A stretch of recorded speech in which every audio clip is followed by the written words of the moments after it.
Saviez-vous que Fréquence Drone est une web radio associative animée par un petit groupe de bénévoles passionnés?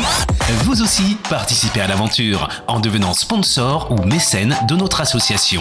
Plusieurs formules, selon votre niveau d'implication, peuvent être envisagées. Écrivez-nous à contact@fréquence-drone.fr en précisant sponsor dans l'objet du courriel. Vous participerez ainsi au développement de nos émissions tout en gagnant en notoriété. Rédiger un Manex, c'est trop complexe. Une analyse Sora, c'est du tracas. Et ma clientèle, elle se fait la belle. Mais avec Aeropixie, je n'ai plus de soucis. Aeropixie, c'est l'expertise réglementaire dans le domaine du drone, l'intégration Manex, audit en entreprise, accompagnement. Faites confiance aux spécialistes des drones ATAS. Une seule adresse, aeropixie.com. aeropyxis.com. Aeropixie. Fréquence Drone, ce podcast vous est présenté par Thierry Maure. En 2011, une société se développe rapidement depuis son siège social à Lausanne, en Suisse. Spin-off d'un laboratoire de l'école polytechnique de Lausanne, spécialisé dans la détection d'images par ordinateur, cette entreprise développe une suite de logiciels qui utilisent la photogrammétrie et des algorithmes d'analyse d'images par ordinateur pour les transformer en cartes et modélisation 3D. Aujourd'hui, cette société propose des applications dédiées aux professionnels dans le domaine de la construction, de l'agriculture, de la sécurité et bien d'autres choses encore. Vous l'aurez certainement déjà compris, nous allons parler de la société Pix4D. Nous avons pour invité aujourd'hui Maxence Trogneux, responsable du développement pour la France. Bonjour Maxence. Bonjour Thierry, bonjour à tous. Alors Maxence, comme je viens de le préciser, tu es le responsable pour la France du développement de l'application et du logiciel Pix4D. Comment devient-on le représentant en France d'une telle entreprise? Quel est ton parcours en sorte? Alors j'ai commencé il y a à peu près 10 ans dans un cabinet de géomètre. À l'époque avec des techniques assez traditionnelles, donc GPS, tachyomètre, etc. Et est assez vite arrivé le drone. Donc j'ai commencé à voler avec un drone, donc j'ai passé tous les diplômes. À l'époque c'était le théorique ULM. J'ai passé tous les examens nécessaires avant de piloter un drone. À l'époque donc c'était un iBotix X6 pour ceux qui connaissent le modèle. Donc c'est un gros hexacoptère qui fait 1 mètre d'envergure et qui a embarqué donc un appareil photo Sony. Donc on a commencé à faire de la photogrammétrie dans le cabinet. Le but de la photogrammétrie, c'était de gagner du temps sur certains dossiers, en particulier sur de la cubature, dans des carrières, donc en Picardie, mais également en topographie et en récollement. Donc à l'époque, il y avait assez peu de gens qui faisaient de la photogrammétrie, en particulier par drone. Donc on a été l'un des premiers cabinets en France à investir dans cette technique de la photogrammétrie. Et donc le but à l'époque était d'abord de défraîchir un petit peu, donc connaître les logiciels qui existaient à l'époque. Et il y en a un qui est ressorti, c'était le logiciel Pix4D à l'époque. Donc on a commencé à faire du relevé et on s'est très vite rendu compte que le gain de temps était vraiment énorme, hein, Pour donner un ordre d'idée, les premières carrières que je relevais donc avec du GPS, je pouvais mettre jusqu'à 2 semaines sur le terrain. Grâce au drone, on est passé à une demi-journée, malgré simplement les 10 minutes d'autonomie qu'offrait ce drone à l'époque. Donc c'était vraiment un très gros gain de temps. Donc voilà, j'ai continué dans ce cabinet-là pendant 5 ans, me spécialisant par la force des choses dans le drone et la photogrammétrie. Donc voilà, après quelques dossiers, etc., j'ai fait le tour, on va dire, du métier et j'ai continué ma carrière chez un revendeur de drones du nom de Studio Sport et Abbot pour la partie professionnelle. Voilà un petit peu. Donc ensuite, pendant 5 ans, donc j'ai continué chez Abbot en tant que chef de projet, donc avec différentes casquettes, on va dire. À la fois suivi du marché du BTP, des géomètres, etc., et de l'énergie, et aussi dans la formation donc, de Pix4D. Donc j'ai commencé en tant qu'utilisateur des logiciels de photogrammétrie et pilotage. Ensuite, je suis passé donc revendeur des différentes solutions drones et logiciels, et depuis cet été, je suis donc chez la société suisse Pix4D. D'accord, mais écoute, un beau parcours, hein. Effectivement, comme je le disais lors de mon introduction, Pix4D est un spin-off d'un laboratoire universitaire suisse, on l'a dit tout à l'heure, à Lausanne. Alors un spin-off, pour ceux qui ne savent pas ce que c'est une expression d'origine anglo-saxonne, bien sûr. C'est le fait de créer une nouvelle société à partir d'une branche d'activité, d'une société existante déjà. Bon, c'est un type de scission d'entreprise, mais quand Pix4D s'est créé, ça a très vite intéressé notamment la société Parrot, qui a ensuite fait un premier investissement en 2013 et qui détient aujourd'hui près de 95% du capital de Pix4D. Alors je crois savoir toutefois qu'il vous laisse quand même une grande liberté de choix dans vos développements. Est-ce que tu confirmes ? Oui, complètement. Donc, on fait partie du groupe Parrot Group. Et donc, les investissements faits par Parrot permettent à Pix4D donc, de continuer ses évolutions à la fois logiciel et hardware. Alors, un logiciel se démarque nettement. Je fais référence à Pix4D Mapper. Quels sont les avantages de ce logiciel ? Ouais, donc Pix4D Mapper, c'est notre logiciel historique, le premier qui est sorti à l'époque, et c'est un petit peu notre couteau suisse. Le but de ce logiciel est donc de transformer des images, quelles qu'elles soient, donc que ce soit prises par drone ou par n'importe quel appareil photo, donc transformer ces images en modèles 3D et 2D. Donc le but de tout ça, c'est d'obtenir un jumeau numérique qui va servir dans pas mal d'applications, en particulier, dans un premier temps, les géomètres. Le but de ce jumeau numérique est donc d'avoir une modélisation 3D géoréférencée et précise. Et donc, ce logiciel Pix4D Mapper a servi dans un premier temps aux géomètres. Ensuite, il s'est diversifié et a permis aussi d'analyser d'autres types d'images, pas seulement des images RGB, donc les images que tout le monde a l'habitude de voir avec un appareil photo classique. Mais Pix4D Mapper peut aussi analyser donc des images thermiques ou des images multispectrales.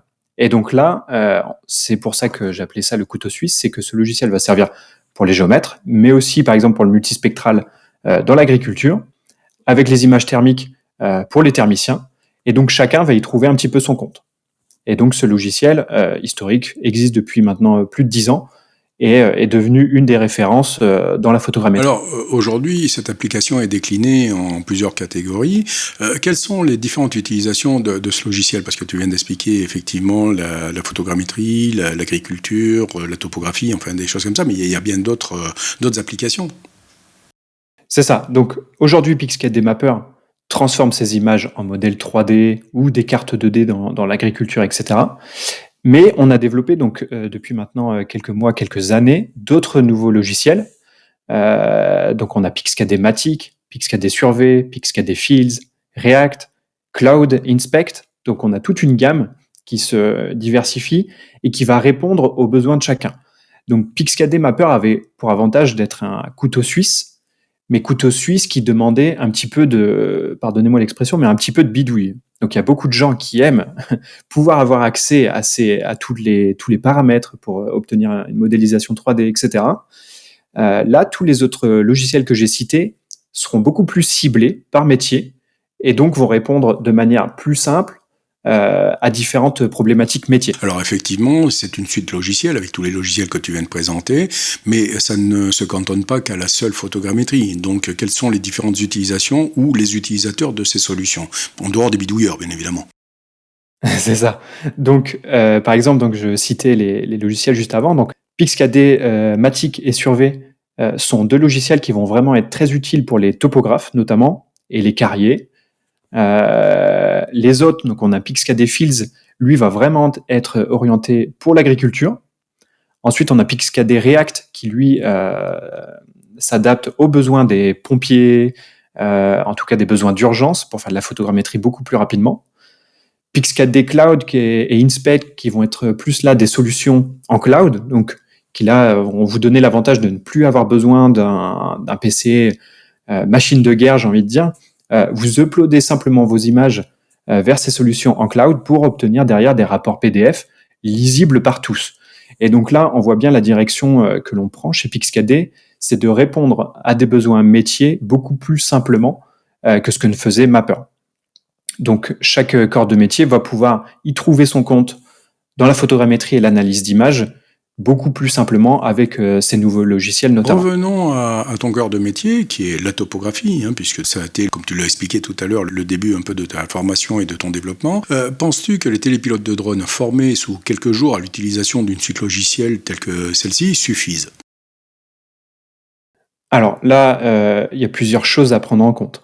La plupart du temps, les géomètres, mais comme les agronomes ou les différents corps de métier que j'ai cités juste avant, ont fait quelques années d'études normalement.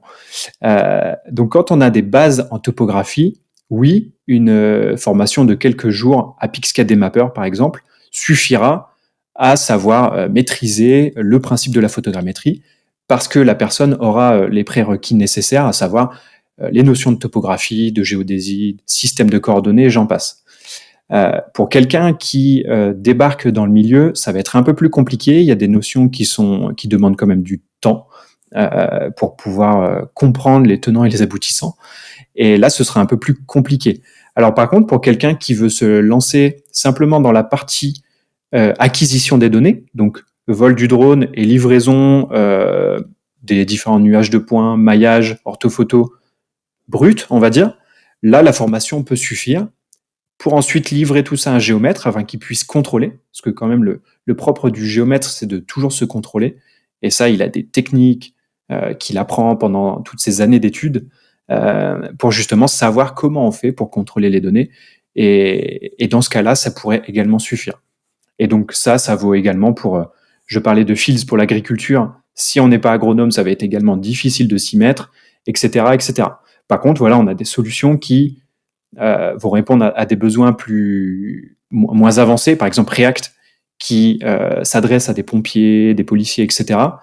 Là, il y a moins besoin de notions. Par contre, forcément, on a des résultats qui seront un peu moins précis, mais qui suffiront à un état des lieux que le pompier a besoin, en fait. Oui, tout à fait. Alors, si je comprends bien, en fait, quand on utilise un logiciel comme celui-ci ou une suite de logiciels comme celui-ci, de toute façon, l'apprentissage, effectivement, nécessite quelques jours. Ça, c'est pas un souci. Par contre, dès qu'on veut aller plus loin dans la compétence métier, il faut acquérir le métier, tout simplement. Exactement. Et donc, passer un BTS ou une licence, un master ou même encore plus. Oui, voilà, tout à fait. Les géomètres experts ont quelques années derrière eux. C'est il ça. serait assez déconcertant de leur expliquer qu'en 3 jours, on fait le même métier. Exactement. Bien, passons un peu maintenant à la réglementation, si tu veux bien. Les nouvelles dispositions réglementaires pour renforcer la sécurité sont souvent considérées comme un frein au développement des activités connexes aux drones. Penses-tu que ce soit le cas pour les applications telles que celles que tu proposes? C'est ça. Alors, on propose également, j'en ai pas parlé, mais des applications de plan de vol. Ces applications, elles sont assez connues, notamment l'une d'entre elles, qui s'appelle Pix4D Capture, qui est compatible avec Android et iOS, qui permet donc de créer un plan de vol dans le but de prendre des photos pour en faire une restitution 3D avec l'un des logiciels qu'on a cité juste avant. Et donc, dans ce cadre-là, forcément, le cadre réglementaire nous touche, et touche aussi surtout les télépilotes. Effectivement, ça peut être parfois un petit peu embêtant, dans le sens où on est dans une période de transition qui peut faire perdre un peu la tête parfois. Mais là, en ce moment, il faut se dire qu'on va vers du mieux avec une uniformisation au niveau européen de la réglementation. Une fois qu'on aura passé cette période de transition, les choses seront, je l'espère, et normalement, seront beaucoup plus simples. Et donc, forcément, il y a des notions de respect de la vie privée, des notions de vol, etc., qu'il faut prendre en compte. Mais ça, c'est le cas, quelle que soit l'activité dans le drone. Donc, il faut les prendre en compte. Maintenant, il faut savoir que tout est possible à partir du moment où on fait les bonnes démarches pour pouvoir voler. Maintenant, on propose aussi des solutions, on va dire, alternatives. Si par exemple, vous ne pouvez pas voler en drone, ou tout simplement c'est assez compliqué à mettre en œuvre pour une simple petite mission, on a des produits qui peuvent répondre à ce besoin-là avec deux systèmes hardware que sont le VDOC, qui transforme en fait votre smartphone en smartphone RTK, donc qui va permettre de faire du relevé terrestre. Et donc là, la solution vient compléter le drone. Et il y a aussi également la crâne caméra qui, par exemple, peut s'accrocher à une grue si, par exemple, on se trouve dans Paris et que c'est un peu plus compliqué de voler, par exemple. Maintenant, voilà, toute cette réglementation évolue et tout est possible en drone. avec un peu de patience. Alors, oui, effectivement, on parle bien d'une suite logicielle et elle n'est pas spécialement dédiée, je dirais, à tout ce qui est aérien par drone. Tu l'as dit, ça peut être une caméra sur une grue ou éventuellement en terrestre. Est-ce que ces logiciels s'adaptent aussi à tout ce qui est bathymétrie et subaquatique? Alors, pas en bathymétrie directement, par contre, on peut faire du relevé sous l'eau, parce qu'en fait, nos logiciels vont vraiment traiter des photos d'où qu'elles viennent. Donc, que ce soit pris avec un smartphone, un appareil photo plein format, un drone, quelle qu'elle soit. Donc, si on est sous l'eau, on peut prendre de la photo. Maintenant, qui dit photo? L'étymologie de photo, c'est la lumière. Donc, si on a de la lumière, on peut faire de la photogrammétrie. Et donc, sous l'eau, à partir du moment où on n'est pas trop en profondeur, on peut faire de la photogrammétrie. J'ai une petite question aussi qui est liée directement au logiciel, puisque j'ai eu la chance de l'utiliser à mes débuts. Il existait plusieurs licences qui étaient proposées, des licences perpétuelles et des licences ponctuelles, voire après avec des abonnements. C'est toujours le cas aujourd'hui? Alors, c'est toujours le cas pour la plupart des logiciels desktop, on va dire. Donc, vous avez le choix normalement entre mensuel, annuel ou perpétuel. Donc, l'avantage de tout ça, c'est que en fonction de votre activité, vous pouvez choisir ce qui est le plus adapté. Après, pour nos solutions cloud, donc que sont Pix4D Cloud et Pix4D Inspect, là, étant donné qu'il y a de l'hébergement, etc., c'est sous forme d'abonnement ou de crédit. Après, pour toutes nos applications de plan de vol, donc Pix4D Capture, Pix4D Scan et Pix4D Catch, ce sont des applications gratuites. Applications qui donc vous permettront de faire la planification de vol ou pour Pix4D Catch, l'automatisation de la captation depuis un smartphone. Alors Maxence, de mes souvenirs, Pix4D propose des formations. Il y avait une possibilité d'avoir en ligne des formations qui étaient quand même assez séduisantes à l'époque. Est-ce toujours le cas? Oui, complètement. Donc, vous pouvez bénéficier des vidéos tutoriels sur notre chaîne YouTube. Vous avez aussi différentes formations que vous pouvez suivre directement avec nos experts Pix4D. Et pour 2023, on est en train de mettre en place un programme de certification pour que vous puissiez vous orienter en France directement vers un formateur certifié par Pix4D, donc pour bénéficier de la meilleure qualité de formation qu'il soit. Ça, ce sont des informations qui vont intéresser nos auditeurs, effectivement, qui veulent éventuellement se lancer un peu, au moins pour découvrir la photogrammétrie, qu'elle soit par drone, terrestre ou autre. Au moins, ça leur permettra déjà de mieux comprendre comment ça fonctionne. Maxence, nous arrivons malheureusement à la fin de cette interview. Je voulais quand même, avant de te donner la parole pour t'exprimer librement, je voudrais savoir, Pix4D, c'est une activité qui est en perpétuel développement. Je suppose que vous préparez des nouveaux produits. Est-ce que tu peux nous en parler?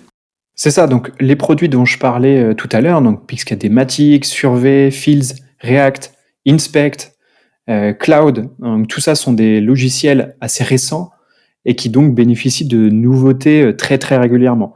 Si vous avez un de ces logiciels-là, tous les mois, vous allez voir une nouvelle fonctionnalité arriver.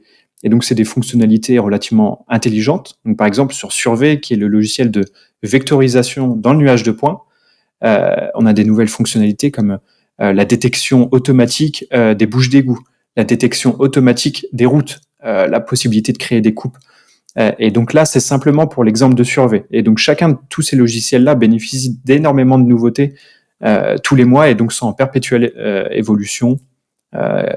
Eh bien écoute, comme je te l'ai dit, je te laisse la parole pour la dernière partie de cette émission. Est-ce que tu souhaites rajouter quelque chose ou est-ce que tu as un message pour les auditeurs, pour tes clients éventuellement? Donc si vous avez des questions, que ce soit sur Pix4D Mapper, qui est le logiciel historique que énormément de monde utilise, ou les nouveaux logiciels, n'hésitez pas à venir vers moi, poser vos questions. Il est possible de tous les tester. Vous pouvez bénéficier de 15 jours d'essai sur notre site. Et vous avez aussi notre réseau de revendeurs en France sur lequel vous pouvez compter si vous avez des questions, peu importe le logiciel. Enfin, le 6 décembre, il y a un événement avec Escadrone, l'un de nos revendeurs donc à Paris. Et donc ce sera l'occasion pour moi de vous présenter la suite logicielle Pix4D et aussi le hardware avec le Vidoc notamment. Donc voilà, on compte sur vous le 6 décembre. Eh bien écoute, un grand merci Maxence, et puis le 6 décembre, Fréquence Drone y sera aussi. On se verra. Ce sera l'occasion de se voir effectivement, et puis éventuellement de voir ce que pensent les clients ou les prospects de ce que tu proposes. À très vite, et un très grand merci à toi Maxence. Merci beaucoup Thierry, merci à tous, au revoir.